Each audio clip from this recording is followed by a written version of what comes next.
Elhamdülillahi Rabbil alemin. Vessalatu vesselamu ala eşrefil enbiya vel murselin. Ala nebine Muhammed ve ala alihi ve sahbi ecma'in. Rabbimize şükürler olsun. Uca Allah'ın salamı, salavatı, Peygamberimiz sallallahu aleyhi ve sellem, onun ehli beyti, əshabların üzerine olsun. Allah Teala elm məclisimizi xeyri bərəkətli eyləsin. Allah Teala dualarımızı qəbul eyləsin. Rəbbimiz bizləri hər zaman elm öyrənməkdə, xeyir işlərdə müvəffəq eyləsin. Gözəl bir yazı oxudum. Deyir ki, ey şikayət edərək yola çıxan, biraz gözlə. Bəlkə ruzinin bir qismini unuttun. Gözəl bir başlıq. Sualları saxlayın, xahiş edirəm. İndi söhbət gedir. Mən sizin suallarınıza cavab verə bilmirəm. Nömrəmi deyəcəm inşallah.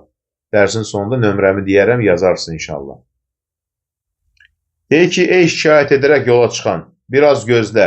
Bəlkə ruzinin bir qismini unuttunuz. Subhanallah. Baxın, deyir ki, gözəl bir söz. Məni razılıqla gecə, ey Rəbbim. Yəni, razılardan olun. Deyir ki, bir nəfər danışır, çox maraqlıdır.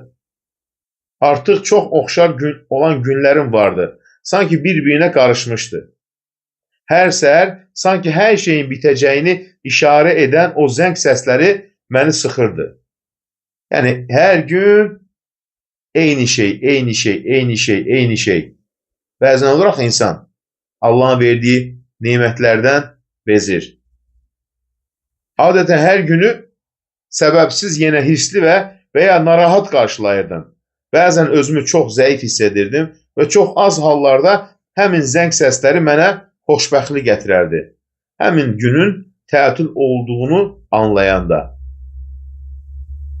O vaxtlar səssizcə otururdum və içimdə qəribə bir təkəbbür hissi vardı. Elə bil ki, qızğın bir müharibədən qalib ayrılmışam, ancaq yalnızlığın acı anlarını yenidən yaşamağa məcbur idim. Yəni, bir insan deyir ki, bəzən də insan şikayət edir, hər gün eyni şeydir, eyni şeydir, eyni şeydir, həyatdan bezir, əlində olan nemətlərin qədrini bilmir. Depressiya halı mənim ruh halımı idarə etməyə başladı və mənim bir parçam oldu. Əksinə, keçmişin yaraları və gələcəyin qeyri-müəyyənliyi içimdə qalxan bir mübarizə qurdu, deyir. Razılığa qarşı bu döyüş mənlik üçün bir xəyanət idi. Hər şeyə alışdım. Hətta itkiyə belə. İtkinin özü belə bir mənaya çevrildi. Mən artıq zamanın sürətinə uyğunlaşa bilmirəm və hər dəfə onu idarə etməyə çalışdıqca mən öz axarına sürüklədi, ya məğlub etdi. Yəni, bəzən də insan əlində olan nemətlərin qədrini bilmir. Deyir ki, bugün əvvəlki günlər kimi başladı. Baxın, bir nəfər danışır. Bəlkə bizim də həyatımıza baş verir belə hadisələr. Bəzən də o gözəllikləri görmürük. Bugün əvvəlki günlər kimi başladı. Zəngin səsləri mənim hisslərimə nüfuz edirdi. Əlimi tərpədərək telefonunu götürdüm, zəngi susturmaq üçün, amma o cavab vermirdi. Düşündüm ki, artıq oyanmayacağam. Zəngi bir daha səsləndirdim, amma o yenə də cavab vermirdi. Hələ də yarı yuxulu bir vəziyyətdə idim və anladım ki, telefonumu görmürəm. Bir insan həyatından danışır. Yuxudan durur, zəng çalır. Sanki deyir, yarı yuxudaydım, deyir. Əlimi səhv istiqamətə uzanırdı. Amma niyə belə etdiyini bilmirdim. Qalxmaq üçün cəhd etdim, amma bədənimin əzəlləri hərəkətsiz idi. Tavanı görmək əvəzinə bir kölgə gördüm. Əlimi qaldırıb gözlərim də kölgəni yoxlamaya çalışdım, amma əlim gücsüz halda dayandı, qaldıra bilmirdim.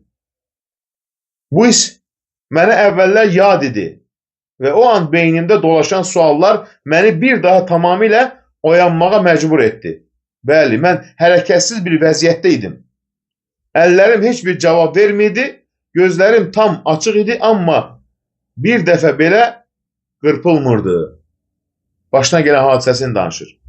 Qəlbim qorxudan sıxıldı. Bütün gücümlə qışqırdım. Amma qışqırımı eşitmədim. Sadəcə o dayanmaq bilməyən zəngin səslərini eşidirdim. Telefon gəlir, telefonu əlimə götürə bilmirəm.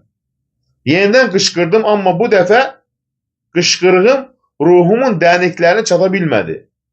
Qışqırığım öz dərinliklərimi aşa bilmədi. Bilmirdim, bu ölüm idi, yoxsa mən onun yolundaydım o anda. Hisslərimi bir-bir itirdim. Bədənimdən axan tər selində boğulduğumu hiss edirdim. Tər asla-asla yanaqlarımdan süzülürdü və onu dayandıra bilmirdim. Qorxunun səbəb olduğu vəziyyət məni bürümüşdü. Bədənimdə hərəkət edən yeganə hissəcik bədənimin titrəyən və zorla cavab verən bir hissəsi idi. Yorğunluq məni bürüdü. Özümü olduğum vəziyyətə təslim etdim. Daxilimdə ağır bir boğulma hiss edirəm. Nəfəsimlə birlikdə sinəmdə səsküylər qalxır, xırıltı. Mən nəfəs alıram. Canlı olduğumu hiss edirəm. Amma sanki boş bir yerdəyəm. Boş bir kənar, nəfəs alan bir ağciyər. Nəfəsim yavaşladı. Sanki tədricən dayanırdı. Bədənim o anda xatirələrlə doldu və qarışıq ifadələr nəfsim içində yayıldı. Bəs əgər bu ölüm deyilsə, nədir bu? Bu qaranlıq məni hara aparırdı? Mənim fəryadımı yuxarıdakı kim eşidəcək evdə? Mən danışa bilmirəm. Əgər bir şey istəmək istəsəm, bunu necə tələb edim? Uşaqlarımı bir daha görə biləcəmmi o anda? Tamamilə acizəm. Biri məni xilas edəcək və mənə kömək edəcəkmi? Düşüncələrim həyatımın ən sadə detalları ilə məni əhatə etdi. Bu sadə detallar çox zəif və müqayisədə son dərəcə qarışıq görünürdü. Bu vəziyyətin səbəbi məni zəiflik və acizlik hissi ilə doldurdu. Təsəvvür edirəm ki, əgər mən görmə qabiliyyətimi bərpa etsəm, yalnız uşaqlarımı və ətrafındakı dünyanı görə bilərdim. Dünya ətrafında bu qaranlıq boşluğa qarşı böyük bir dəyər təqdim edərdi. Bəlkə də mənim sizi bəzi şeyləri edərdim, baxmayaraq ki, ətrafım hələ də hərəkətsizdir. Yəni, insan düşün, bu anda birdən bəlkə də gözüm mü getdi, niyə görə bilmirəm? Düşün, insan yatağında belə bir halda qarşılaşır səhər. Çoxlarımız da bəlkə bu halda olur. Amma sonra hərəkət etmək üçün heç bir iradə hiss etmədim. Bütün görüntülər və düşüncələr mənim üçün tamamilə yox oldu. Sadəcə nəfəs alıb tək bir söz təkrar edə bildim. Allah. Və mən vəziyyətimdə qalmışkən, sanki otağımın tavanı yavaş-yavaş işıqlanmaya başladı. Telefonum əlimin altında idi və o zəngin səslər hələ də davam edirdi. Əlimi hərəkət etdirdim, amma o mənə cavab vermədi. Ayağımı hərəkət etdirdim, amma o da cavab vermədi. Üzümdə yorğun bir təbəssüm yarandı. İçimdə qəribə bir rahatlıq hiss etdim ki, belə bir hiss heç vaxt yaşamamışdım. Danışmaqda çətinlik çəkən dilim birdən bir şəkildə səslənirdi. Əlhəmdülillah, əlhəmdülillah, əlhəmdülillah. Mən oturuşumu düzəltdim, amma bədənim yorğunluqla dolu idi və sanki bütün gücümü itirmişdim. Bununla birlikdə həyatıma yoldaşlıq edən sadəcə bir xoşbəxtlik hissi idi. Başıma gələn tam bir kabus deyildi. Amma sonra bunun iflic, katalepsi olduğunu anladım. Mən tamamilə ayıq idim, amma nə hərəkət etmək, nə də danışmaq mümkün idi. Dəqiqələrim məhduddur. Bəzi nemətlərimi itirdim ki, onların dəyərini bilmirdim. Bəlkə də dünya mənim əlimdədir, amma mən onu dərk etmirdim. O dəqiqələrdə həyatımın adi ritmini itirdim. Amma itirdiklərimdən sonra həyatım daha əvvəlkindən fərqlidir. Günlərim artıq bir-birinə bənzəmirdi.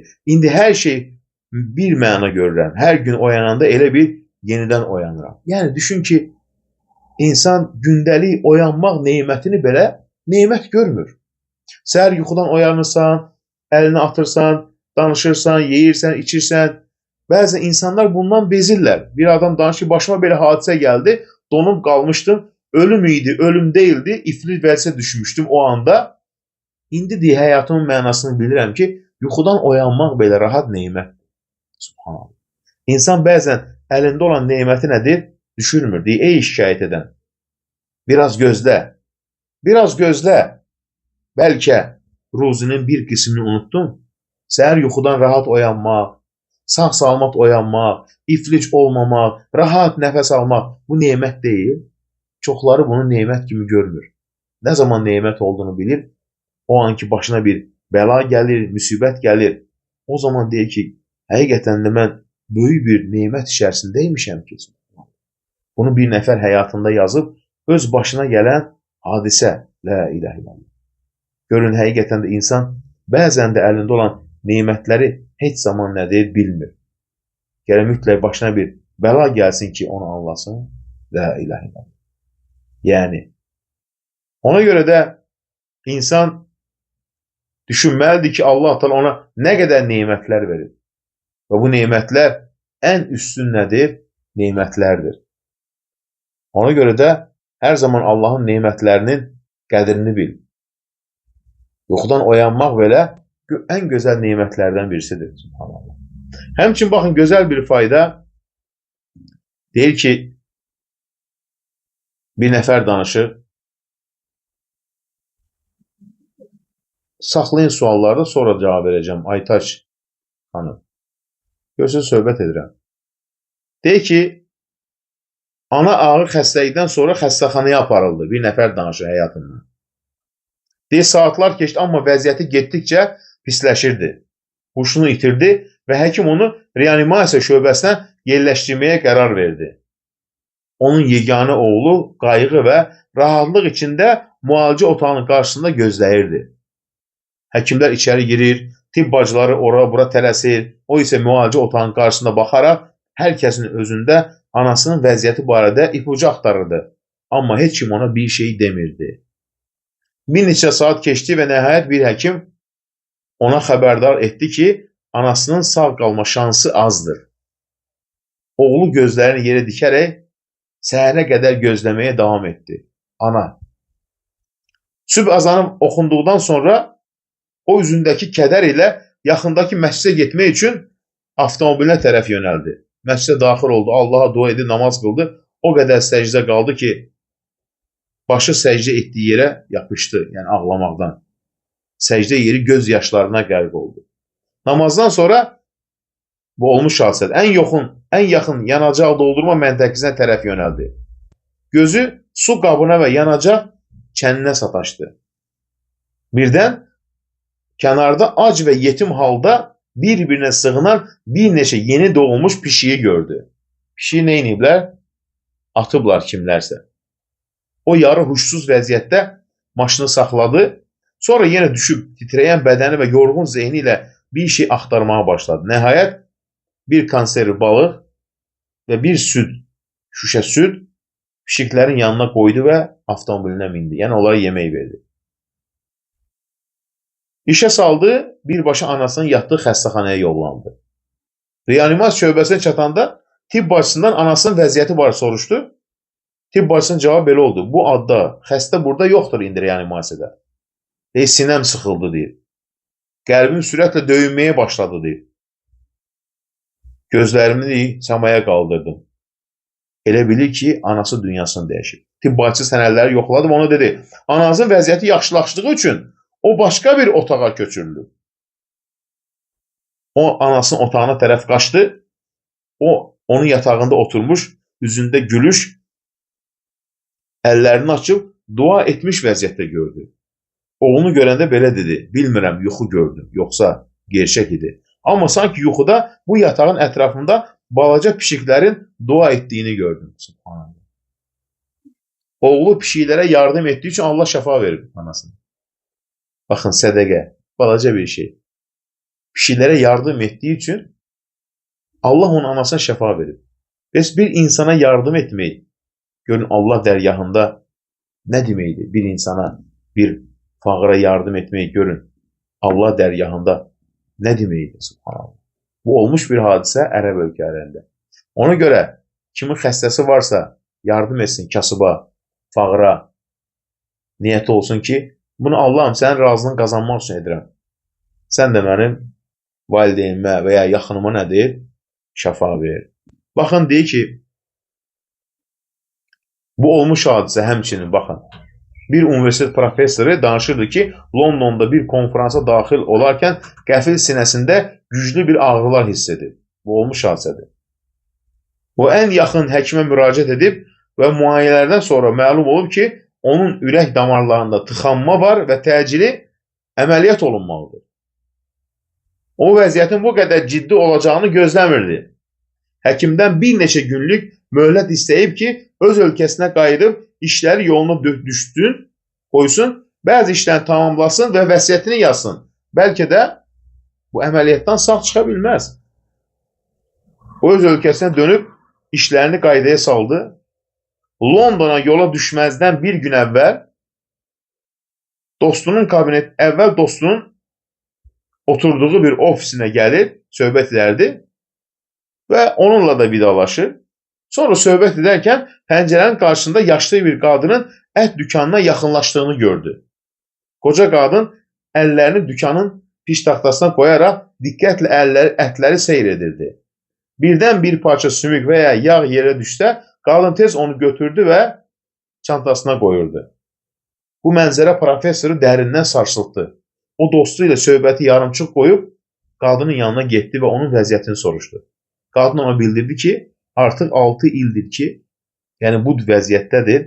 Yəni həyat əri dünyasını dəyişib və onun evində də 4 dənə balaca qız uşağı var, onlara yardım edir.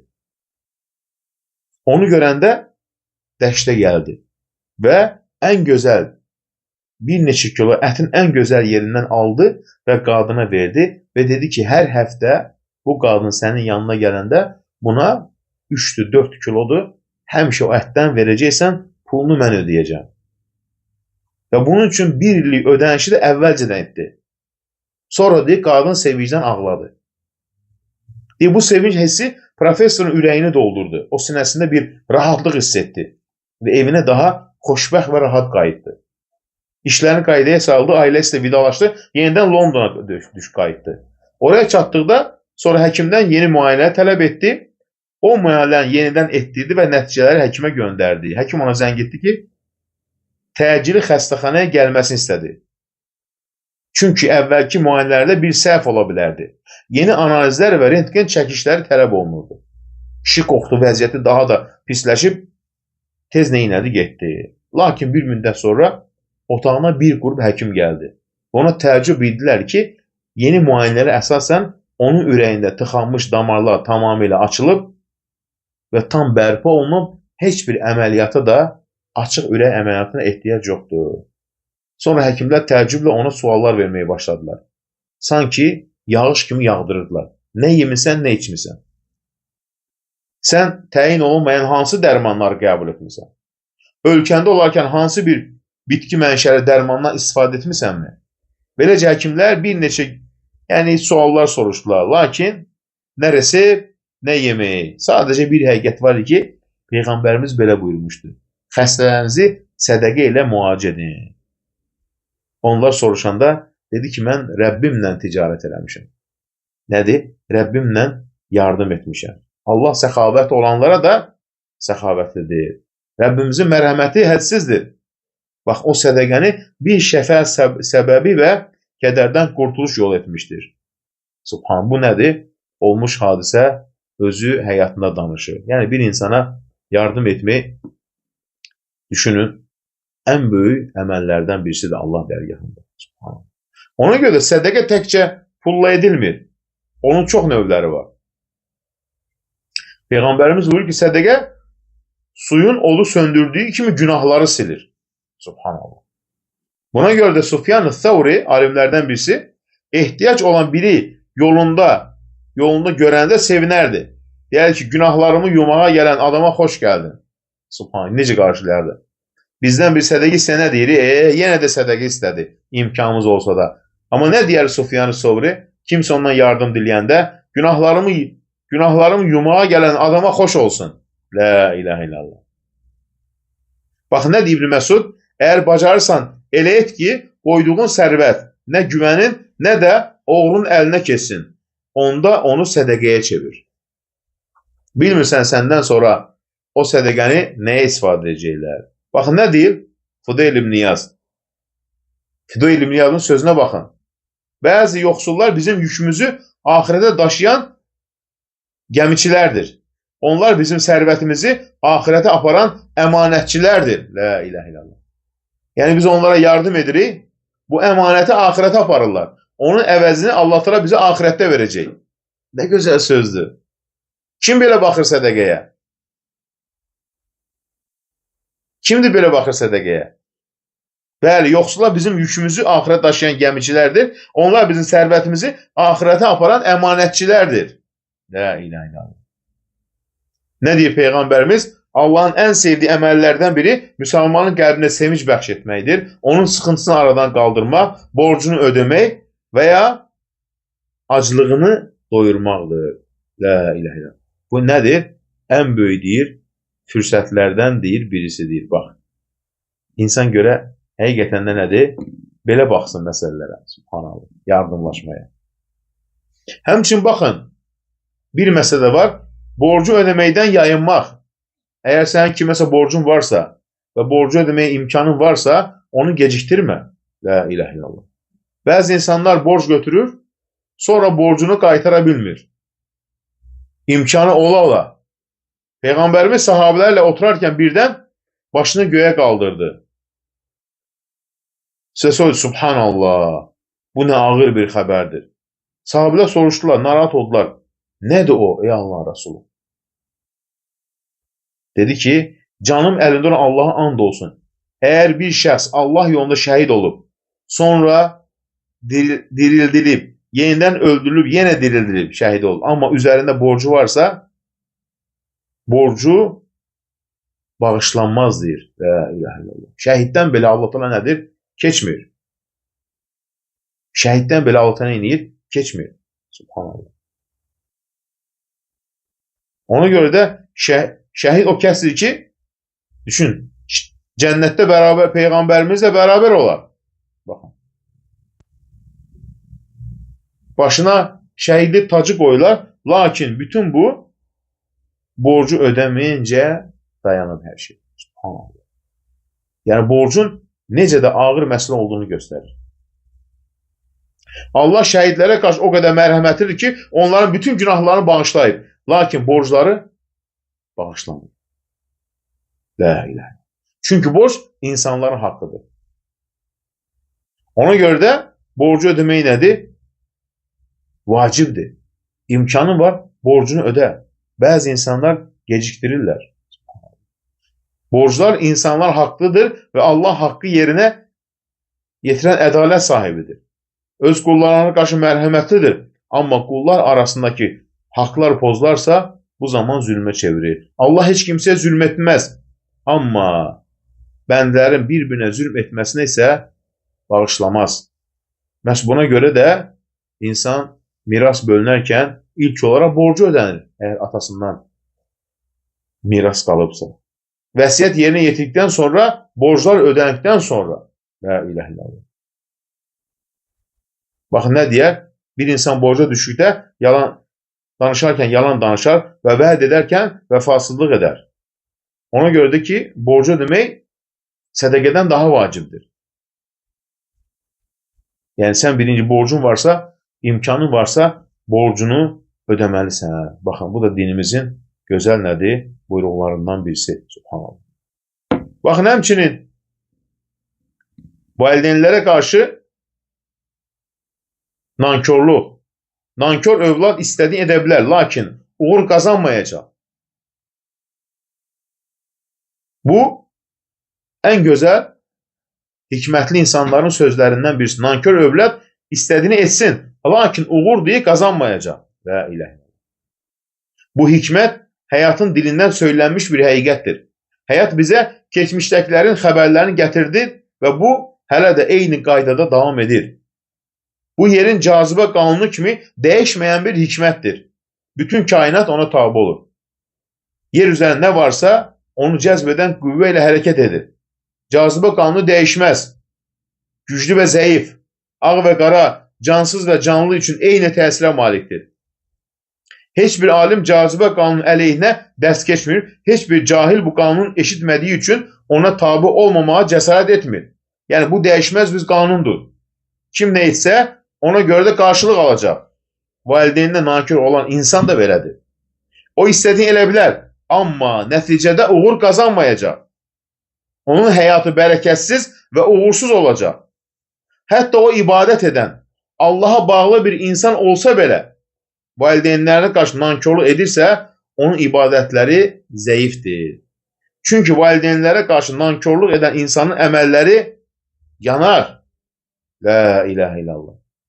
Ey valideynlə kobud danışan, səsini qaldıran və onları incidən insan. Sən necə dünyadan şikayət edirsən və taleyinə niyə təəccüblənirsən? Sən talih yox, sən öz davranışlarının səni vurur. Niyə dünyadan şikayət edirsən? Səni vuran öz davranışlarındır. Sən hələ də bu məkanında qalmaq istəyirsən, amma görəcəksən ki, qapılar üzünə bağlanacaq və hər tanış olduğun insan səndən üz çevirəcək. Heç kim səni bilərəkdən incitmir.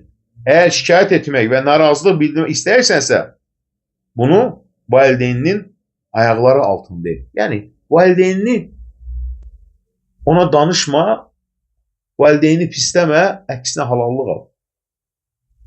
Çünki sənin üçün qapılar ancaq onların razılığı ilə açılar. La ilahe illallah. Əgər artıq valideynlərin nəsihətləri səni narahat edirsə və səni onları görməyə çalışırsansa, unutma, bu dünya heç zaman sənə təbəssüm etməyəcək. Əgər yer sənin ayaqlarının altından çəkiləcək və sənə qarşı düşmən olacaq, əksinə.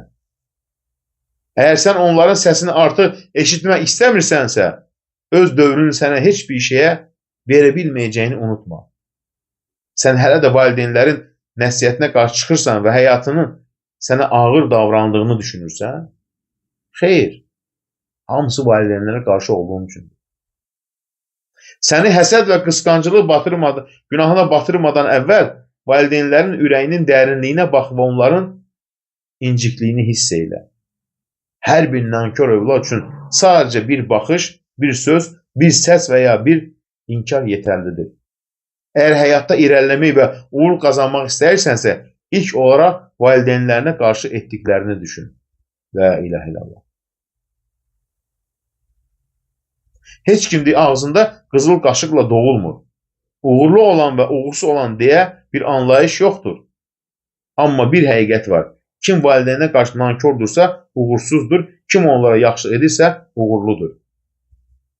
O şəxsin ki, qarşısına bütün qapılar açılır, ruzusu bol olur və nemətləri hesablamadan əldə edir, bil ki, o insanın könlünü bir tikə çörəklə almış və atasının qəlbini sevindirmişdir. Bu səbəbdən onun qisməti açıqdır. Sanki ağzında qızıl qaşıqla doğulmuş kimidir. Gözəl bir söz. O insan ki, parlaq bir keçmişinə sahibdir, amma onun haqqında mələklər valideynlərə yaxşılıq edən salih insan deyə yazmayıblar. Bil ki, o gözündəki uğur səbəblərini əldə etsə də, səmadakı səbəbləri əldə edə bilməyib. La ilahe illallah. Baxın, sənə bir sir açın. Atanın sənin üçün etdiyi bir dua, ananın otağında pıçıldadığı bir xeyir dua, bəzən sənin həyatında qırılan bəlaları, sındırılan tələləri, həll olunan problemləri əvəz edə bilər. Bunu bacara bilməyənlər isə yüzlərlə görüşlərdə və söhbətləşmələrdə uğur qazana bilməzlər. Uğur qazanmanın yolu nədir? Valideynlər. Nə gözəl bir nədir? Fayda.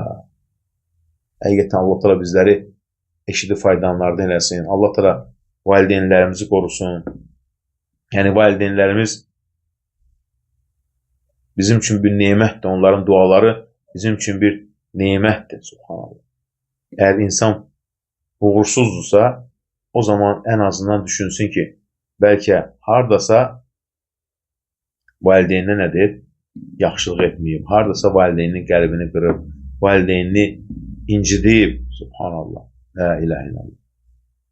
O zaman insan nədir? Özünə qayıtsın. Özünə qayıtsın. Ona görə valideyn bir nədir? Nemətdir. Allah təala valideynlərimizi qorusun, məkanlarını cənnət eyləsin. O bu dünyada kimsə gözəl yaşaya bilər. Onun sonu nədir? Cəhənnəmdir onun. valideynləri incidən, valideynlərə pis olan, o heç zaman axırda onu Allah təala bəlasını verəcək. Heç zaman bu dünyada o xoşbəxt ola bilməz. Bəli, rəhmətə gedən insanın yerinə qurban kəsmək olar. Yəni, heyvanı kəsib kasıblara paylamaq olar. Niyyətin odur ki, mən bunu misal üçün atamın və yaxud da ki, anamın yerinə edirəm. Bəli, bunu eləmək olar. Ona görə də o insanın bu dünyada, yəni, insanlar arasında sevinməsi ilə deyil. O insanın sonuna baxın ki, o insan bu dünyadan necə köçüb gedəcək. Yəni, valideyninə pis davranan, incidən heç zaman bu dünyada yaxşı köçüb gedə bilməyəcək bu dünyada. La ilahə illallah. Onu mütləq bilin ki, o heç zaman nədir? Uğur qazana bilməyəcək. Ola bilər ki, zahirən görsənir, yaxşıdır, amma onun qəlbində olan sıxıntı, qəlbində olan pislik və s. onu Allahdan başqa heç kimsə bilmir. Subhanallah. Ona görə də, yəni, əsas nədir? Biz baxmalıyıq, bizim əməllərimiz necədir? Valideynlərimizi sevindirməliyik, onlarla gözəl davranmalıyıq. Onlar haqqında, yəni, onları incitməli deyilik, Rəbbimizə həmd olsun. Valideyni hər zaman xidmətində durmalıyıq valideynlərimizin. Hansı halda valideyn desək ki, səni namaz qılma, namaz Allahın haqqıdır. Bu məsələdə valideynə nədir? İtaət yoxdur və ya sənə ibadətdən mane ola bilməz. Amma onun xaricində bütün məsələlərdə valideynlərə nədir? Gözəl davranmalıyıq valideynlərimizə qarşı. Duan ədəblərini Duan ədəblərinə ayrı dərsimiz olacaq. Duan ədəblərindən bugün dərsimiz olacaq.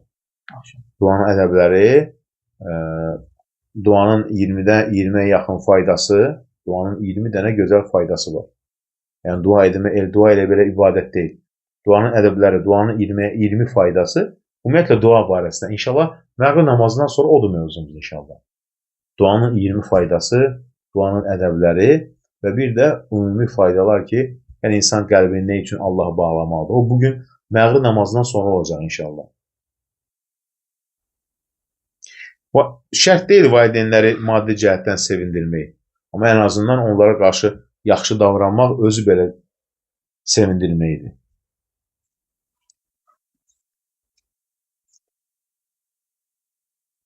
Dəstəmaz altından sonra üzə krem çəkmək dəstəmazı pozurmu? Xeyr, pozmur dəstəmazı. Hə, nömrəm mənim, nömrəmi yazmaq istəyir. Tez yazın, TikTok izləyib durur nömrə deyən kimi. Tak tutduq, blok edir. TikTok'ları blok eləməyim də, dinləyicilərimizdir. Nömrəmi bir dəfə deyirəm, tez yazın. 055, hazır olun, 055, 204, 10, 33. Bir dəfə deyirəm, TikTok izləyib durur. Hətta bir dəfə ekrandan kənara çıxın dedim, blok elədim. Nömrəm kim bilirsə burada TikTok'da aşağıda yazın. Mən görə bilmirəm, anamı gəlin qadağa qoyub telefonu da vermir. Anamı görə bilmirəm, gəlin qadağa qoyub, başa düşmədim. Necə yəni gəlin qadağa qoyub? Yəni sizə gəliniz qadağa qoyub, necə yəni səni anava qadağa qoyur gəlin, başa düşmürəm. Gəlin deyil o, mafiyadır, reketdir. Gəlinə bax, qızının ananın arasına girib, qadağa qoyub sən anaya zəng eləmə, telefon da vermir. Gəlin deyil o, faşist. Elə gəlin olar, avuzu billə. Allah elə gəlinlərdən qorusun bizi, ailəmizi, övladlarımızı. Gəlinə bax, La ilahə illallah. Oğlum Ənəs 7 yaş sizə salam deyir. Məndən də salam deyin. Maşallah, balaca balaya var. Bizim dinləyicimizin var, 7 yaşı var. Allah sənə salih qullarını eləsin. Kirilcə oxucu savab yazılır, əlbəttə ki. Valla neynəyəm yol göstərin. Necə yəni qoymur gəlin? Mənə çatmır. Gəlin anası ilə görüşə qoymur. Gəlin deyil o, zəbanidir o. Gəlin deyil o, cəhənnəm əhlidir o. Bala ilə anasının arasını ayırır.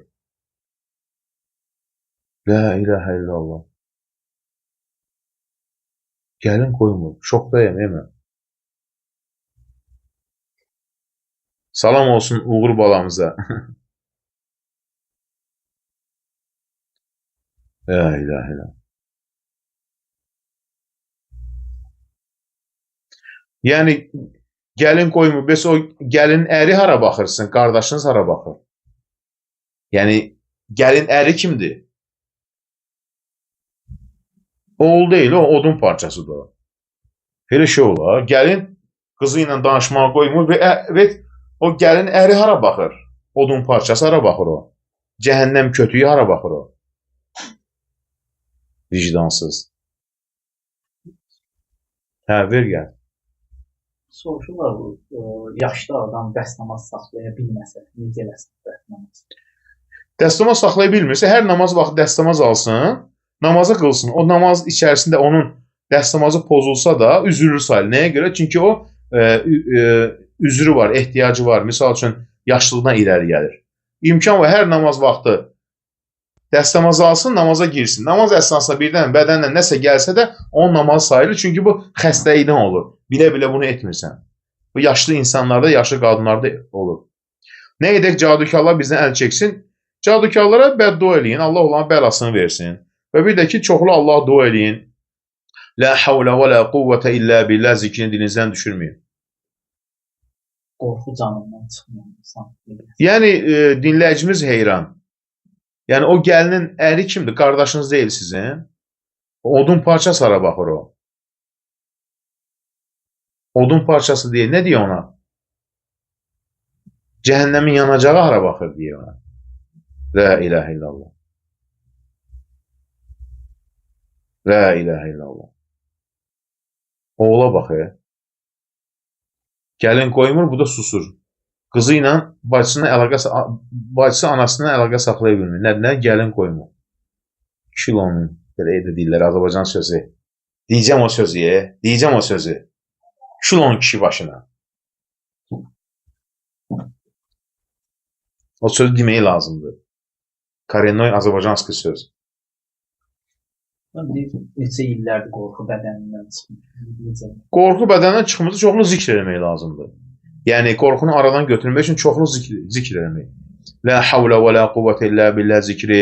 La havlə və la quvvətə illə billahdən yenə də bəlkə dinləyicilərimizə danışaq. Ondan xahiş eləmişlər mənə ki, o zikir haqqında, biraz onun faydası haqqında danışaq.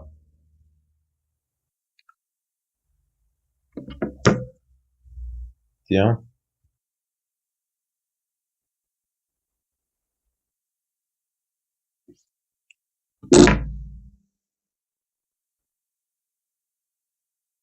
Yox, qarışqa evi doldurursa, onun təmizliyini atın, o zaman öldürmək olar. Çünki nəyə görə əziyyət verir?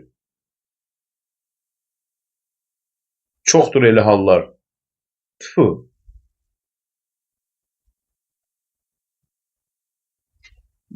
Çoxdur elə hallardır. Gəlin gəlir evə, ana ilə balanın arasını ayırır. Tüfü. Salam hocam, araq içmək haramdır yoxsa qadağandır? Haramdır da, haram. Sehirlənmiş adam üzürlü sayılır. Sehirlənmiş adam üzürlü sayılır ki, yəni belə özünü təmizləməlidir də, çoxlu zikirlərlə, dualarla özünü təmizləməlidir. Necə təmizlənir? Yəni, la havlə və la quvvətə illə billah, İxlas, Fələq, Nas, Ayətül Kürsi, bunları çox oxuyur. Allah cadukarları öldürsün, amin. Cadu edənləri öldürsün, amin. Allah onların şərrindən qorusun xalqımızı, insanları, o cadukarları da, o cadukarların yanına gedən şarlatanları da. Bu vəsvəsədən necə qurtarmaq olar? Vəsvəsədən qurtarmaq üçün ancaq və ancaq vəsvəsəyə fikir verməmək, vəsvəsə haqqında düşünməmək, beyinə fikir vəsvəsə gəlirsə ona önəm verməmək, insanın qəlbindən pis şeylər keçsə belə o günah sayılmır, insan onun dilinə demədikcə fikir verməmək və bir də zikrə sarılmaq. Ancaq bunun çıxış yolu budur. Yuxuda kəlmə-i şəhadət demək nə deməkdir? Gözəl bir yuxudur.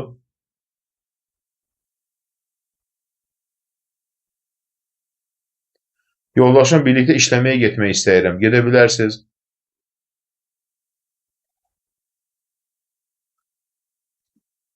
Deyəm.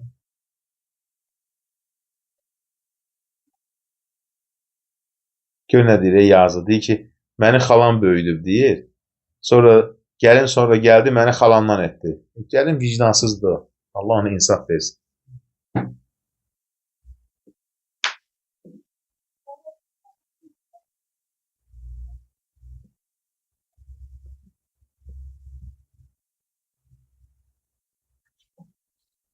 Maddi sıxıntıdan qurtarmaq üçün əstağfurullah zikri. Əstağfurullah zikri möcüzədir.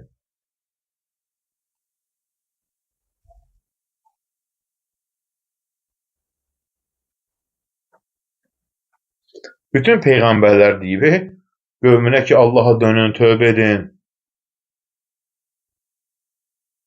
Bir evdən digər evə keçmək üçün nə edəyək? Heç nə. Yük daşıyan maşınları gətirirsiniz, yükü vurursunuz maşına, keçsiniz o bir evə. Yəni belə bir xüsusi bir şey yox. Allahdan dua eləyin, Allah bərəkət versin. Atadan bərəkət istəyin. Başqa heç nə. Bunun üçün xüsusi bir şey yoxdur. Əstəğfirullah Rəbbə ətub ileyh, bəli, elə də demək olar. Əstəğfirullah zikri hər şey üçün möcüzədir, hər şey. İnanaraq, yəqinliklə onu etmək. İnanaraq, yəqinliklə onu etmək. Günah hissi yaşamaq günah deyil, yox. İnsan çox şey hiss edə bilər, qəlbindən keçirə bilər. Onu etmədikcə ona günah yazılmır. Boş qalmış evdə şeytan yaşayır deyə bir şey yoxdur. Sadəcə evlərdə hər zaman zikr olunmalıdır, Quran oxunmalıdır, dua edilməlidir. Yoldaşım qumar oynayır, yeməyimizi qaynanam edir. Qaynanaya Allah kömək olsun, halal olsun. Oğlu da qumar oynayır, Allah ona insaf versin. La ilahe illallah. Necə insanlar o? Ailəsinə baxmır, özü qumar oynayır, amma ailəsinə kim baxır? Qaynana baxır. Belə də cənnətli qaynanaları var, analar var.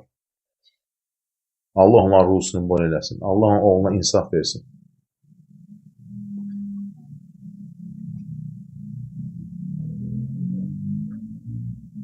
Yox, o zınqırov asmaq ki, şeytanın zikridir, doğru deyil, yox. Əslində sən də bizim suallarımıza görə şey edirsən. Bizim bir dinləyicimiz var. Kim nəsə sual vermir, ona uyğun sual verir. İlişir bizim. Evdə bərəkət yoxdur, çoxlu əstəğfurullah zikri, çoxlu Quran oxumaq. İntihar edən insan böyük günah sahibidir, ona dua eləməli, Allah onun günahlarını bağışlasın. Nə deyir bu? Öz millətimi sevmək nasist sayılır. Niyə nasist sayılır ki? Hər xalq öz millətini sevir də, biz də öz xalqımızı sevirik. Niyə bu nasist sayılsın ki? O nə deməkdir? O kim deyirsə yanlış deyir. İnsan öz xalqını sevər. Niyə sevməsin öz xalqını? Mən öz xalqımı niyə sevməyim ki? Azərbaycan xalqı kimi gözəl xalq var. İnsan öz millətini, xalqını sevər. Bir insan öz xalqını, millətini sevmirsə, mən onun əqidəsində problem var. Onun qəlbi xərəbdir. Keçsin o xərəb qəlbini düzəlsin. Əlbəttə, bütün müsəlmanları sevirik biz. Amma öz xalqımızı da sevirik. Elə birinci öz xalqımızı sevirik, sonra bütün müsəlmanları sevirik. Amma demək ki, öz xalqını sevmək nasistdir, onu deyən özü nasistdir.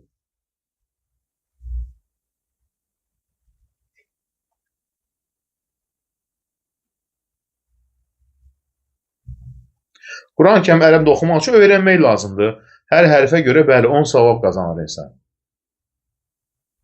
Yuxu dərman atan sübh namazı qəza edə bilər? Xeyr. Yuxu dərman atsa da sübh namazı çıxana qədər qılsın onu. İşdəki ayaq qazan, dırnaq arası insanı necə qurtulamaq olar? Həsbiyallah və ni'məl vəkil. Həsbiyallah mənə kifayətdir, ən gözəl arxalandığım odur. Onu dilindən düşürmə. Gör olan özlərin ayağını müdür qazıyacaq sənin müdürün inşallah. Sənin ayağı kim qazıyırsa. Müdür onları özünü işdən çıxardacaq. Evdə öyrənmək üçün proqram ola bilmirəm. YouTube'da var Quranı öyrənmək üçün. Deyəsən belə keçirlər dərslər. Onu bilmirəm. Mən namaz qıldıram, yoldaşım istəmir. Xeyr, yoldaşınıza günah yazır. Siz namazı qılın. Yoldaşın sizi bunu qadağan eləyə bilməz. Qəza namazları olur. Qəza namazları, yəni hansı qəza olur? Gündəlik qəza namazında hansı namaz qəzaya qalıbsa olur. Amma bir insan deyək ki, 50 yaşın namaza gəlib. 15 ili çıx. Bundan əvvəl 45 ilin Misal 35 il namazını qılmalı, yox. Qılıb çatdıra bilməz, ömür yetməz ona. Onun əl-İslamu yecubu mə qablə. İslam əvvəlkiləri silir. Əsas odur ki, insan namaz qılandan sonra artıq nədir? Namazları tərk etməsin.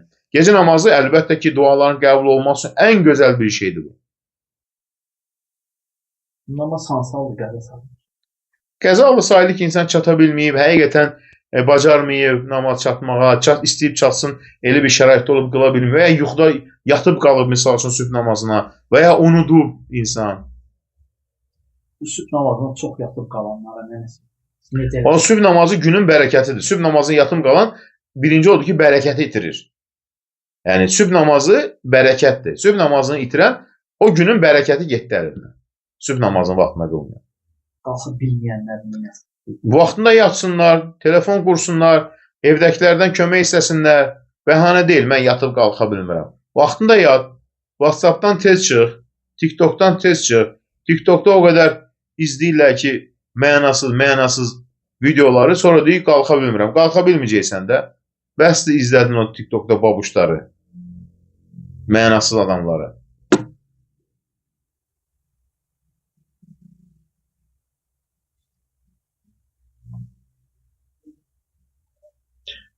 Həsbunallah və ni'məl vəkil və ya həsbiyallah və ni'məl vəkil. O zikir təkcə şərdən qorunmaq üçün deyil ki, ruzi üçün də həmçinin o zikr edirsən. Ruzi üçün də o toxunaram ona bir dəfə. Bəzi insanlar elə bilir ki, həsbunallah və ni'məl vəkil ancaq şərdən qorunmaq üçün. Xeyr, həmçinin ruzi üçün də həsbunallah və ni'məl vəkil və ya həsbiyallah və ni'məl vəkil tək formada, cəm formada həmçinin ruzi əldə etmək üçün ən gözəl zikirlərdən birisi. Çünki sən deyirsən ki, həsbiyallah, Allah mənə kifayətdir. Və ni'məl vəkil, ən gözəl arxalandığım kimdir? Allah. Ona görə də o, həmçinin ruzi üçün, yəni sıxıntı üçün, hər şey üçün dərmandır o zikir. Bərəkət üçün. Qurban deyib kəsməmək, onun yerinə zəkat vermək olarmı? Qurban deyib kəsməmək yerinə zəkat. Necə olur o? Necə onun yerinə zəkat versən? Başa düşmədim sualı. Bir bacın yoldaş ona heç nə baxmır. Heç nə ilə maraqlanmır. Onun haqqı var o bacın üzərində. Bacın üzərində haqqı var ya, amma ki o qardaş kimdirsə o, Allah onu islah eləsin. Bacının haqqına girib, buna görə hesab verəcək axirətdə. Onun necə deyim? O dilindən düşürmə gün ərzində. Həsbunallah və ni'məl vəkil. Həsbunallah və ni'məl vəkil. Və ya bir təhlükə hiss edirsən. İş yerində sənin ayağı qazıyır və ya müdür görürsən səndən narazıdır, problem axtarır sən işdən çıxarmaq üçün. Denə ki, həsbunallah və ni'məl vəkil. Amma sidq ürəklə. Nə deməkdir? Həsbunallah. Allah bizə kifayətdir. Yəni, sidq ürəklə mən ona bağlansam, Allah mənə yetər. Və ni'məl vəkil. Ən gözəl arxalandığım odur. Dəhşət. Vitr namaz, gecə namaz sayılır. Əlbəttə gecə namaz sayılır. Sübh namazı əsas vacib sübh namazı. Duha namazı vacib deyil. Saysız deyin, bəli. Hə, qurban deyim ki, imkan olmur kəsməyə, imkan olanda kəsərsiniz. Çox qəribə sual. Sevdiyim qadın başqasını sevirsə, onu əldə etmək üçün dua desəm, kiminsə haqqına girmirəm. Onun üçün belə xüsusi dua yox da, sevdiyin qadın, sən qadını sevirsən, bəlkə qadın səni sevmir. Zorla sevgi olar. Sevgi qarşılıqlı olmalıdır, bir-birlərini bəyənməlidirlər. Belə dinləyicilərimiz çox sual soruşurlar. Bir qadını sevirəm, o məni sevmir. Nə oxuyum ki, məni sevsin? Filfilo. Yoxdur belə şey dinimizdə. Nəsə oxuyam. İnsan sevdiyi ilə evlənər. Məcburdur bəyəm səni sevmək. Sevmir səni. Filfilo elə düzələcək. Olmaz elə şey. Ya da o şey elə.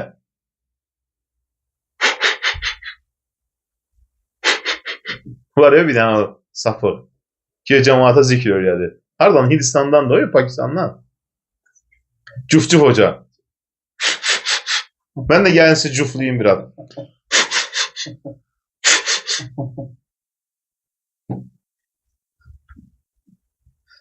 Ayətül Kürsi haqqında danışmışam.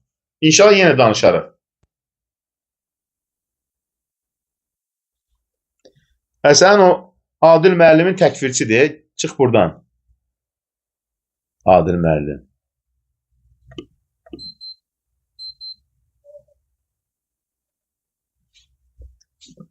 Get Adil müəllimin yanına o təkfirçini. Hasbunallah və ni'məl vəkil. Bəli. Hasbunallah və ni'məl vəkil.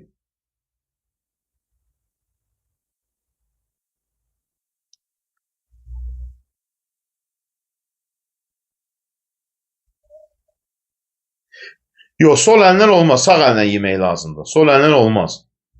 Qovuşmaq üçün nə dua eləmək lazımdır? Allah Taala'dan xeyir istə, bərəkət istə, əstəğfurullah zikri, la havlə və la quvvətə illə billah zikri. Yunus əleyhissalamın zikri, la ilahə illə əntə subhanək, inni kuntu minəz-zalimin. Təkfirçi deyil, nədir biz? Gizlin təkfirçidir özdə. Çəkməyin də onların adını. Burada danışacağım yenə indi onların haqqında. Qoy sakit yanmışam da özünüz danışdırırsınız məni. Sonra deyirlər, niyə danışır? Təkfir eləmədim, yox, sapıq dedim ona. Təkfirçi dedim. Yox, hər namaz öz vaxtında qılınmalıdır. Hər namaz öz vaxtında qılınmalıdır. Birləşdirmək olur səfərdə. Səfərdəkən birləşdirərlər. Üstündə cadu var. Hardan bilsə cadu var? Birinci onu bilmək lazım. Hardan bilsə cadu var? Duha namazdan sonra əsasən hansı duanı oxuyaq? Yəni, başqa bir xüsusi bir dua yoxdur duha namazdan sonra. O zikirlər var, o da ixtilaflı olub bu varsa, səhidir, səhih deyil deyə. Əsas dua namazdan qılmalıdır.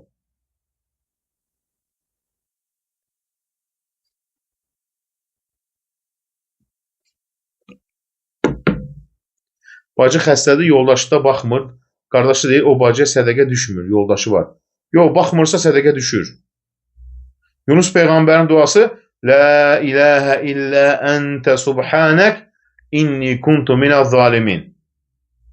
La ilahə illə əntə subhanək. Yəni deyirsən, Allahım səndən başqa ibadətə layiq haqq məbud yoxdur. Subhanək, subhanək. Nöqsanadan uzaqsan, paksan. İnni kuntu minəz-zalimin. Mən öz nəfsimə zülm edənlərindənəm.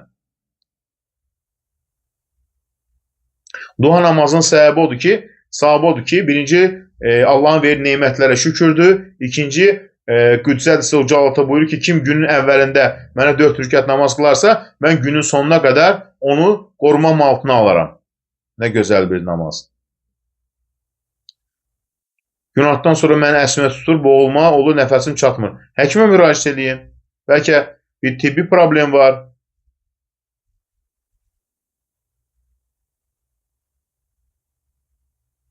Zehin açıqlığı üçün salavat, əstəğfirullah, la havlə və la quvvətə illə billah. Bütün bu zikirlər faydalıdır. Namaz girdi, vaxtı. Biraz dincələk. Hardasa bir 6-nın yarısında da eləyə bilən. 6-nın yarısından düz. Yəni, məğrib namazına qədər, nə qədər çalsa bir dənə də canlı yayın eləyək. Faydalara toxunaq. Bir də yadıma sal da dinləyicimiz xahiş edib ki, la havlə və la quvvətə illə billah zikrindən danışaq biraz. Paylaşmışam o zikrin haqqında. Yəni, yenə də dinləyicilərimizə danışaq inşallah. Kəbin olmadan qız tanımaq olarmı? Yəni, görürsən, bəyənirsənsə, ondan sonra elçi göndər. Yəni, bəyəndirsə elçi göndər. Daha bunu uzatmayın da, daha bu Hindistan filmlərində kimi. Həkimə getmək arası yoxdur. O zaman sizə ruqya eləmək lazımdır, ruqya.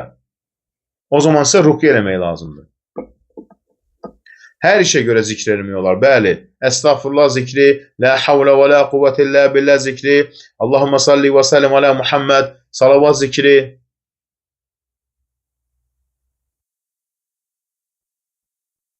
Yox, oxumalısınız da, oxuya bilmirəm deyəndə oxumağa çalışın.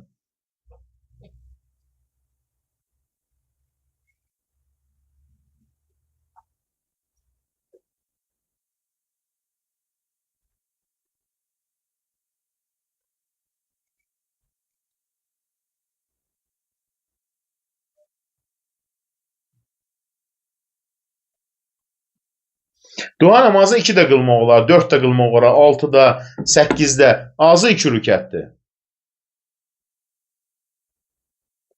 Sizə deyir, əstəğfurullah zikrini edirəm, halım pis olur. Sizə ruqya oxumaq lazımdır. Mütləq sizə ruqya oxumaq lazımdır, ruqya. Ola bilsin ki, cadu var, göz dəymə var və s. Mütləq sizə ruqya oxumaq lazımdır.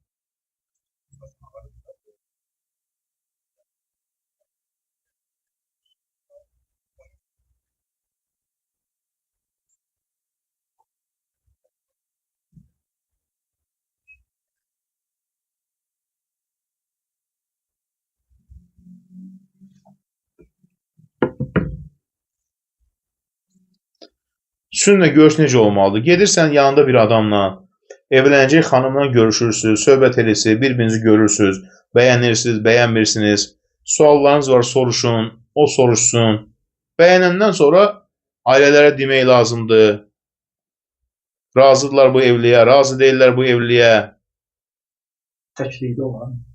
Tək yox da, yəni tək yanında bir qadının da yanında bir padroqası olsun, kimsə olsun. Oldu inşallah biraz dincələyək, əsr namazını qılaq. Əsr namazından sonra 6-nın yarısında da canlı yayınımız olacaq. La havlə və la quvvətə illə billah zikri və digər faydalara toxunacaq. Allah razı olsun. İnşallah əsr namazını qılağın, biraz dincəlin inşallah.